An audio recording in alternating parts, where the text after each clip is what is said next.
So yeah, what folks really think about, right, is once we're thinking about the social discipline windows, okay, what does this look like in practice, right? Yeah.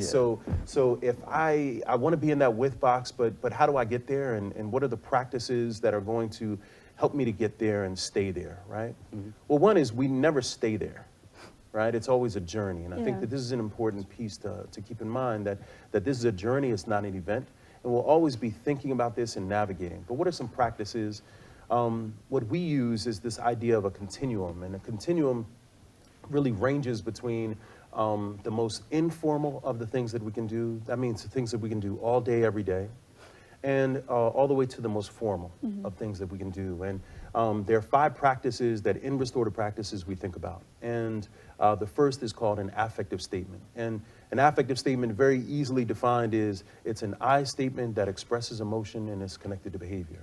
And what we mean by that is an affective statement is, Quantre, I'm really excited that you came to work today because I know that you weren't feeling well this morning, right? Or Abby, I'm frustrated because you keep talking in the back of the class when it's my turn to speak, right?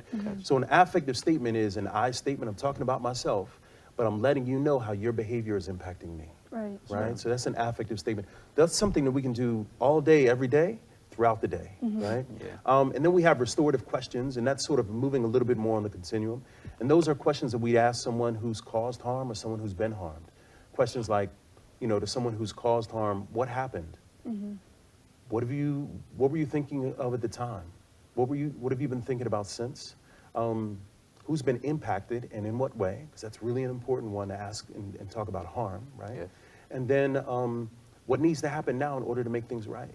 So those questions are really about not punishment, but really understanding what happened, and then who's been harmed, and what do we need to do to put you in right standing, for you to be here in this place, and you've repaired the harm, right? So that's what those are powerful.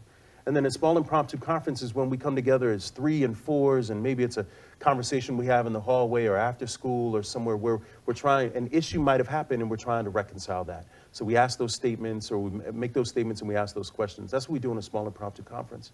The circle is probably the most common structure that we think of in restorative practices. And circles are 2 ways. There's proactive circles, which 80% of our circles should be, and that's really about building community and building social capital and connecting together, right? So we're in a circle, we're standing in a circle, we're sitting in a circle, and we're getting to understand each other, we're learning together. And then the other 20% are when harm happens. We come together as a circle, and they're called responsive circles. And that's when we're doing the hard work together to understand what happened, right? And how we're gonna make this right. How we're gonna be together as a school community, as a family. And then the most formal practice is the formal conference. And that's for the hard stuff. That's the big stuff, right? That's when real issues have happened, and it's much more formal. Sometimes it's done in lieu of suspension. Sometimes it's connected to a suspension. But it's really a way for us to pull together with all parties that are involved and really understand how we're going to move forward from here. So that's the formal conference. Yeah. That's good stuff. Now it's time to hear from you again, Polytech. And how do you feel about the different aspects of the restorative continuum? And this will be the last survey we'll be conducting during the live broadcast, and your answers will be tabulated live on the screen. And how does a teacher gauge using an informal way to handle a situation versus a formal way? Yeah, that's a good question. So normally what we're seeing and what we're encouraging are for teachers to be doing the most informal stuff, those affective statements, those restorative questions, doing that on a regular basis. That just becomes what we call school, right? So letting young people know, young people letting each other know how their behavior impacts each other, right?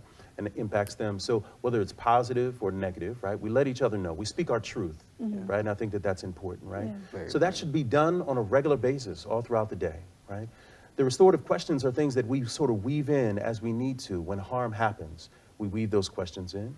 And then we'll find that the formal conferencing are things that, often administration is doing. That's not really something that is happening on a regular basis. And then some teachers are gonna get really connected to circles, and we're gonna see them a lot. And what we found is a lot of young people are the ones that really dig circles. They really connect with them because it's an opportunity for young people to have their voice heard. Everyone's on the same level, right?